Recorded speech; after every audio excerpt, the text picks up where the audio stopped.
Un paradoxe surgit immédiatement. Alors que les sanctions menaçaient, les coûts de transport chutaient de 30%. Cette dissonance brutale apparut au moment où Ibrahim Traoré repositionnait le chemin de fer comme levier national, révélait une fracture entre dépendance passée et autonomie revendiquée. Mais si ces rails deviennent le socle discret d'un rééquilibrage régional, que signifie réellement cette transformation pour ceux qui vivent au cœur du Sahel et pour le rôle croissant d'Ibrahim Traoré, peut-être l'aube d'un basculement silencieux mais déterminant. Cette enquête s'engage à dévoiler comment un projet ferroviaire, longtemps perçu comme une simple amélioration logistique, est devenu un instrument central de souveraineté au Burkina Faso. La promesse essentielle tient en une formule brève: comprendre comment une infrastructure technique peut, en 10 à 12 mots, remodeler les rapports de force dans le Sahel. Dès lors, chaque décision entourant la construction des rails s'inscrit dans un champ de risques tangibles: pression diplomatique, inquiétudes économiques, menaces de sanctions et tensions politiques régionales. Le pays se trouve à la croisée de deux trajectoires opposées: poursuivre une autonomie affirmée ou céder à un environnement extérieur qui cherche à contenir toute initiative indépendante. Face à cette frontière fragile, un micro-hook apparaît. Que se passe-t-il lorsque la quête de souveraineté avance plus vite que les mécanismes de contrôle destinés à l'endiguer? Ce dilemme place le Burkina Faso dans une situation où chaque progrès technique entraîne une montée proportionnelle des enjeux géopolitiques, transformant un simple chantier en épreuve stratégique pour l'État et sa population. Deux indicateurs s'imposent dès l'ouverture: une diminution de 30% des coûts de transport et une hausse immédiate de 25% des exportations agricoles après la mise en service des premiers tronçons. Ces résultats précoces, obtenus alors que les infrastructures ne fonctionnaient même pas à pleine capacité, dévoilent discrètement qu'un chantier présenté comme pragmatique avait déjà commencé à remodeler l'économie intérieure. C'est dans cette brèche entre attentes prudentes et effets de mesurables que s'installe la véritable dynamique du projet. Conçu d'abord pour relier des régions enclavées, le nouveau réseau ferroviaire s'est rapidement mué en symbole de reconquête politique. Ibrahim Traoré, en affirmant que maîtriser les infrastructures revenait à maîtriser la direction du pays, a donné au chantier une portée bien plus large qu'un simple corridor de marchandises. Le contexte historique renforce cette mutation. Pendant des décennies, les réseaux ferroviaires d'Afrique de l'Ouest avaient été conçus en fonction des intérêts des puissances extérieures, orientés vers l'extraction de ressources plutôt que vers la circulation interne. La décision de reconstruire les rails avec des équipes locales n'a donc pas seulement rectifié une déficience technique, elle a inversé la logique même du système. Le flux ne partait plus vers l'extérieur, il revenait vers la souveraineté. Cependant, cette réorganisation a suscité des inquiétudes institutionnelles. Au sein de l'ECOWAS, les réunions s'enchaînaient à huis clos, tiraillées entre le respect des aspirations nationales du Burkina Faso et la crainte qu'un tel projet ne déstabilise un équilibre régional déjà fragile. Les partenaires occidentaux, eux, voyaient dans cette initiative un signal de rupture qui risquait d'échapper à leur influence. Sur le terrain, la perception divergeait totalement. Dans les villages longeant la ligne naissante, les habitants observaient les premiers trains circuler comme une preuve tangible que leurs efforts n'étaient plus absorbés par des cadres imposés, mais nourrissaient directement leur avenir. Le contraste était saisissant: prudence diplomatique d'un côté, fierté populaire de l'autre. C'est précisément dans cette tension que se construit la suite. Comment un État enclavé parvient-il à redessiner son destin en revendiquant le contrôle d'une infrastructure si lourdement chargée d'histoire? Au cœur de cette transformation, un acteur discret sert de fil conducteur: l'ingénieur responsable des premières équipes locales, un technicien formé au pays qui a vécu chaque phase du chantier comme une épreuve collective. Dès les premières semaines, il décrivait comment des ateliers posés en périphérie de petites villes avaient réussi à produire des composants essentiels lorsque plusieurs fournisseurs étrangers suspendirent leur livraison sous pression diplomatique. Cette adaptation improvisée ne relevait pas de l'exploit isolé, mais d'une logique de continuité où chaque groupe mobilisé cherchait à combler les lacunes sans attendre de soutien extérieur. Dans un village situé sur le tronçon central, son témoignage rejoint celui d'une coopérative agricole. Pour la première fois, ses membres ont pu expédier leurs produits en moins d'une journée, alors que l'acheminement prenait auparavant près de 48 heures sur des routes irrégulières. Plus au nord, un groupement de jeunes artisans a vu ses ventes augmenter dès que les premiers trains d'essai ont circulé, car les marchés urbains sont devenus accessibles sans passer par les transporteurs routiers, souvent retardés par les contrôles et les pannes. Ces évolutions locales ont créé un enchaînement d'effets rapides, chacun révélant que l'infrastructure, même partielle, modifiait déjà la vie économique quotidienne. Cette série d'impacts précoces nourrit une interrogation décisive. Comment une initiative perçue comme technique parvient-elle à produire en si peu de temps une telle capacité d'entraînement sur des acteurs aussi différents? À travers les récits recueillis, une constante apparaît, le sentiment de participer à une entreprise qui dépasse le cadre d'un chantier et touche directement à la maîtrise du développement national. L'activation du projet commence par un geste simple, la décision d'avancer les travaux malgré la suspension inattendue de plusieurs partenariats techniques étrangers. Ce choix, posé alors que les premières tensions diplomatiques apparaissaient, a obligé les équipes locales à réévaluer leurs méthodes et à travailler avec des ressources limitées. Ce moment a agi comme un signal d'alerte, révélant qu'une transition vers une autonomie réelle nécessiterait non seulement des infrastructures, mais aussi une reconfiguration complète de la chaîne organisationnelle. Dans cette phase initiale, la commande de matériaux a été la première épreuve.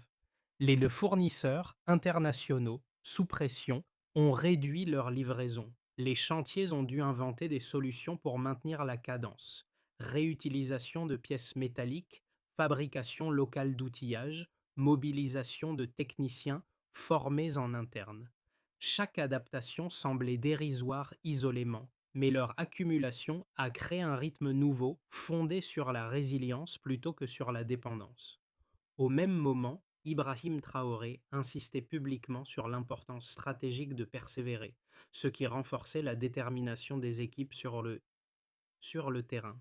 Le point d'inflexion majeur apparaît lorsqu'un premier tronçon devient fonctionnel. Dès que les trains d'essai parcourent quelques kilomètres, les réactions extérieures se durcissent. Plusieurs chancelleries occidentales expriment des inquiétudes, certains partenaires régionaux demandent des réunions d'urgence au sein de l'ECOWAS et les discussions à huis clos se multiplient. Ce glissement marque l'entrée dans la phase de Keao Trao, où chaque avancée technique provoque une réponse politique disproportionnée. Les sanctions économiques commencent à être évoquées, puis appliquées partiellement.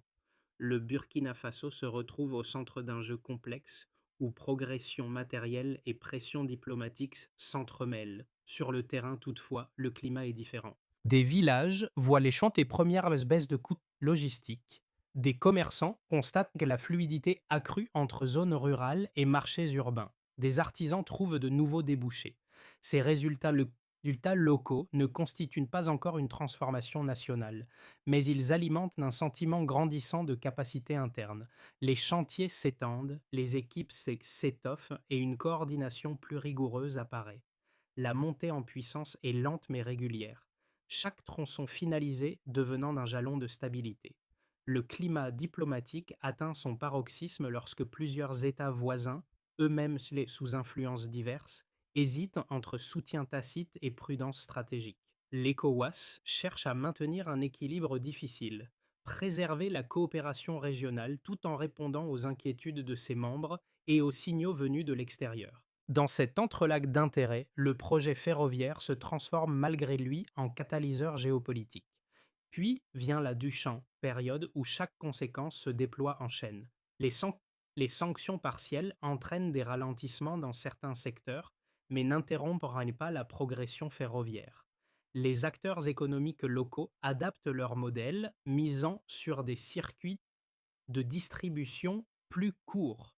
Des alliances régionales émergent non pas par solidarité idéologique, mais par convergence d'intérêts. Un réseau autonome pourrait réduire la dépendance de plusieurs pays vis-à-vis d'infrastructures contrôlées par des acteurs extérieurs. Cette séquence complète, activation, intensification, répercussion, redéfinit les contours du projet. Ce n'est plus un chantier, mais un mouvement structurel. Il devient une démonstration que la souveraineté ne se proclame pas. Elle se construit segment après segment, sous contraintes multiples, mais avec une cohérence de plus en plus visible. La dynamique quantitative du projet ferroviaire s'observe clairement à travers trois indicateurs majeurs.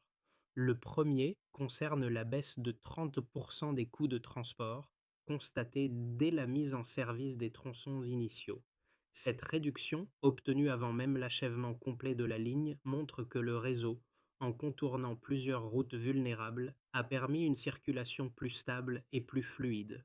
Cette évolution indique qu'une économie enclavée peut transformer sa structure dès qu'un mode de transport plus sûr devient opérationnel. Le deuxième indicateur concerne la hausse de 25% des exportations agricoles enregistrées dans les 2 premiers mois suivant l'ouverture partielle du corridor ferroviaire.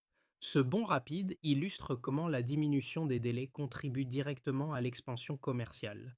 Cette progression démontre que les producteurs locaux acquièrent une visibilité nouvelle, car leurs marchandises accèdent plus facilement aux grands marchés régionaux. En d'autres termes, une amélioration logistique ciblée peut produire des effets économiques immédiats et mesurables. Le troisième indicateur touche la question des emplois, avec près de 15 000 postes directs créés dans les secteurs de la construction, de la maintenance et de l'exploitation ferroviaire. Ce volume, concentré en quelques étapes successives, révèle non seulement un besoin massif de main-d'œuvre qualifiée, mais aussi la capacité des équipes locales à absorber des responsabilités techniques croissantes. Cette montée en compétences accélérée confirme que le projet agit comme incubateur de savoir-faire national. Cette trajectoire quantitative ne doit toutefois pas masquer les tensions qui se sont accrues en parallèle. À mesure que les chiffres s'amélioraient, plusieurs partenaires internationaux ont intensifié leur pression. Une contraction de 12% des investissements étrangers a été observée, signe que certains acteurs percevaient le projet comme une prise de distance avec les circuits économiques traditionnels. Les sanctions partielles ont également affecté plusieurs secteurs urbains, ce qui a obligé les entreprises locales à réorienter leur stratégie de distribution. Pourtant, ces données défavorables n'ont pas inversé la dynamique interne. Des ateliers techniques ont émergé dans plusieurs régions, permettant aux équipes locales de compenser les ralentissements logistiques. Cette capacité d'adaptation a été perçue comme une confirmation de la vision défendue par Ibrahim Traoré. Une souveraineté économique ne se construit pas en absence de contraintes, mais dans la manière de les absorber. Le chantier, en devenant catalyseur de solutions autonomes, a renforcé la cohésion entre les différents acteurs impliqués. En analysant la séquence baseline delta, une constante apparaît. Chaque progression technique engendre une réponse extérieure parfois disproportionnée, mais jamais suffisamment forte pour inverser les gains observés. Le delta économique produit par le chemin de fer s'est traduit en amélioration directe des conditions de transport, en stimulation de la production agricole et en multiplication d'opportunités professionnelles. Ces effets, même partiels, constituent une base solide pour un rééquilibrage plus large. La question sous-jacente porte désormais sur la continuité. Ces résultats peuvent-ils se maintenir lorsque les tensions géopolitiques s'intensifient? Les données indiquent qu'un point d'inertie positive s'est installé. Les équipes locales maîtrisent mieux les procédés, les coûts diminuent, les exportations gagnent en régularité et l'emploi spécialisé se renforce. La transition quantitative ouvre donc la voie à une transformation qualitative qui pourrait se prolonger au-delà du chantier lui-même. Le premier argument des critiques repose sur un constat structurel. Selon eux, le Burkina Faso, en assumant seul la construction et la maintenance d'une infrastructure aussi lourde, risquerait d'atteindre rapidement une limite financière et opérationnelle. L'absence de soutien extérieur durable combinée à des ressources internes limitées, pourrait entraîner un ralentissement progressif du chantier. Dans cette perspective, les opposants affirment que la dépendance envers des équipements spécialisés, habituellement importés, finirait par fragmenter le projet au fil du temps. Ils estiment également que les équipes locales, bien qu'en progression, n'auraient pas encore acquis les compétences nécessaires pour garantir une maintenance continue à grande échelle. Le deuxième argument, davantage géopolitique, insiste sur le coût diplomatique du projet. Pour ses détracteurs, le défi ouvert lancé à l'ECOWAS et aux puissances occidentales constitue un pari risqué.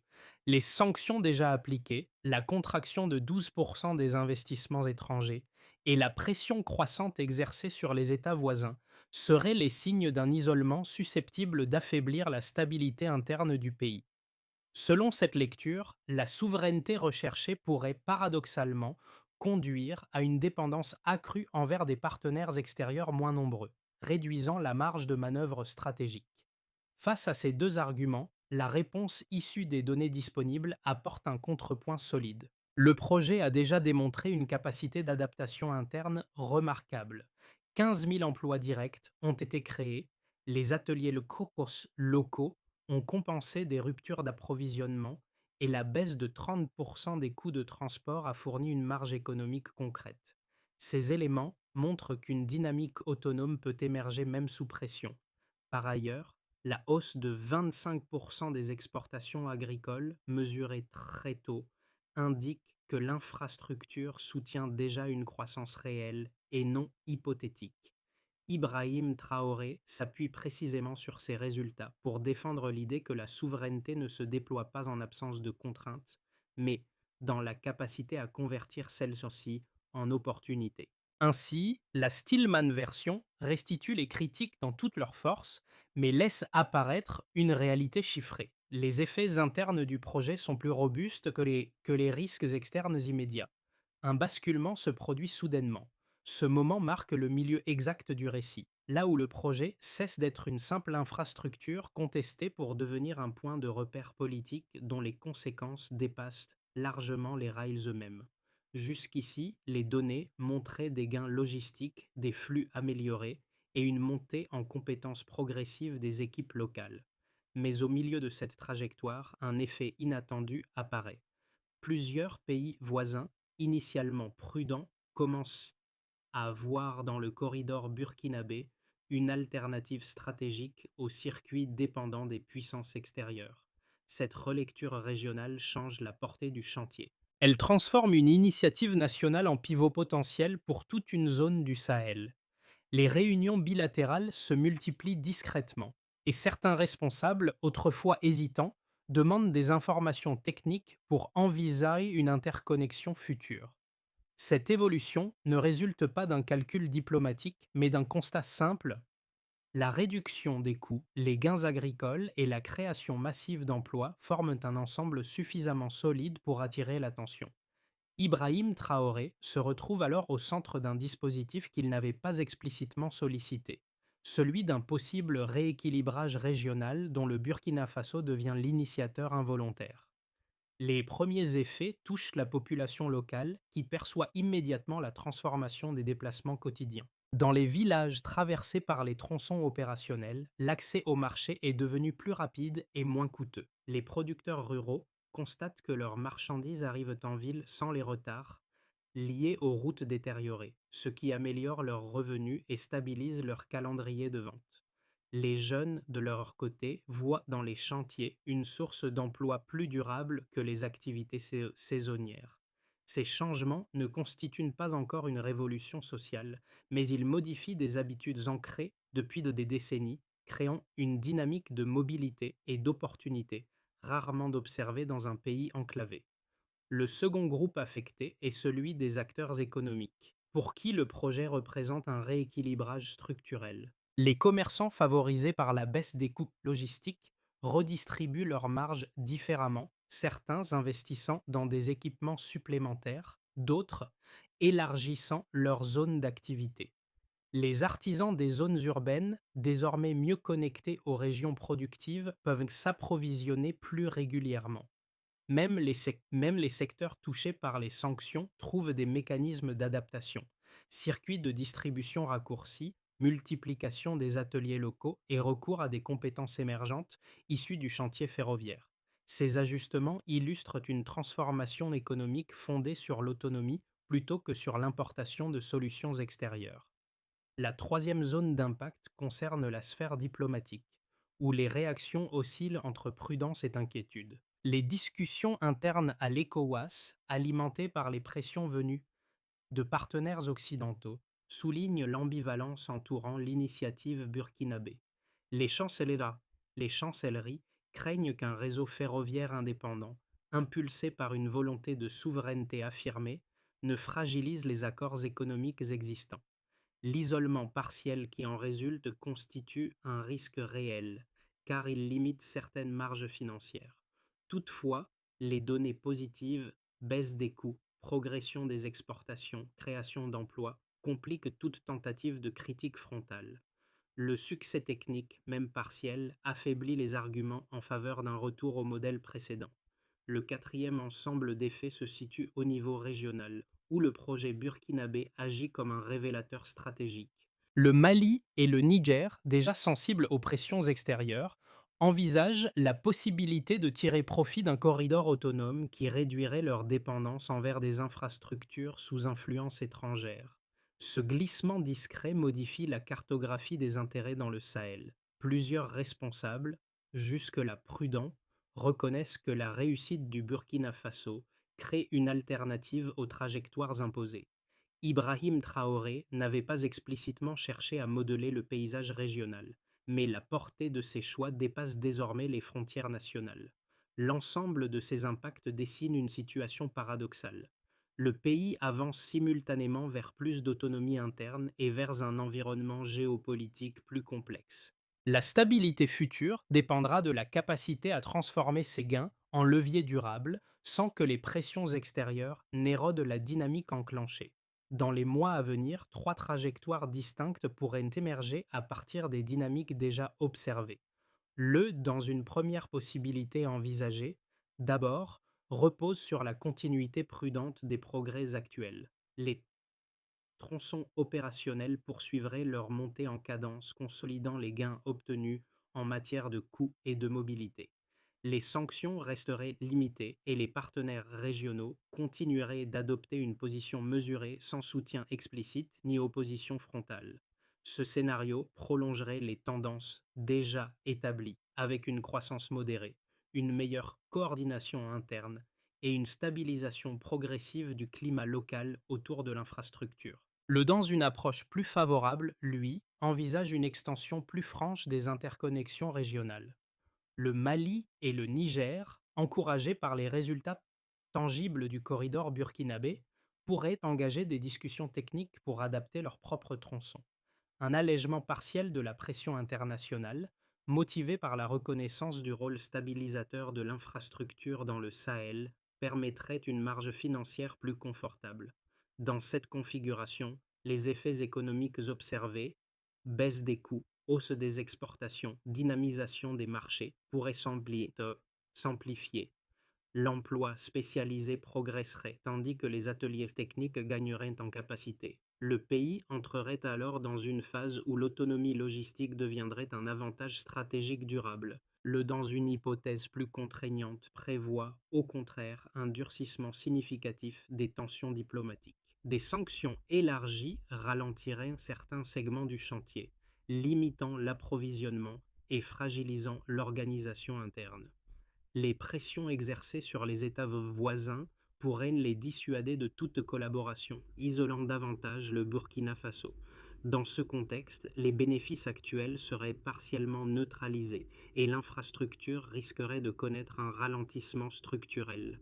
L'environnement économique deviendrait plus volatile, exposant les acteurs locaux à des contraintes accrues. Face à cette pluralité de trajectoires, une recommandation de pensée s'impose. Envisager ces scénarios non comme des alternatives étanches, mais comme des lignes possibles évoluant en fonction des interactions entre progrès internes et pressions externes. L'enjeu principal réside dans la capacité du pays à maintenir une cohérence stratégique même lorsque les incertitudes se multiplient. La maîtrise technique déjà acquise par les équipes locales constitue un socle, mais la stabilité dépendra de l'articulation entre rigueur opérationnelle et anticipation géopolitique. Pour le premier ensemble de personnes, composé des jeunes actifs et des travailleurs en quête de stabilité, le projet ferroviaire représente d'abord une possibilité concrète d'évolution personnelle. Les emplois créés dans la construction, la maintenance ou la logistique ouvrent des perspectives rarement accessibles dans un pays enclavé. Beaucoup y voient une occasion de rejoindre une dynamique qui dépasse le cadre professionnel, la sensation de participer à une transformation réelle visible dans la manière dont les déplacements, les échanges et les opportunités se reconfigurent. Cette implication directe nourrit un sentiment d'utilité et d'appartenance qui ancre davantage les jeunes dans la trajectoire nationale. Pour le deuxième ensemble de personnes, constitué des familles rurales et des petits producteurs, l'impact se manifeste par des changements matériels immédiats. L'accès pas simplifié au marché réduit la pression des aléas saisonniers et améliore la prévisibilité des revenus.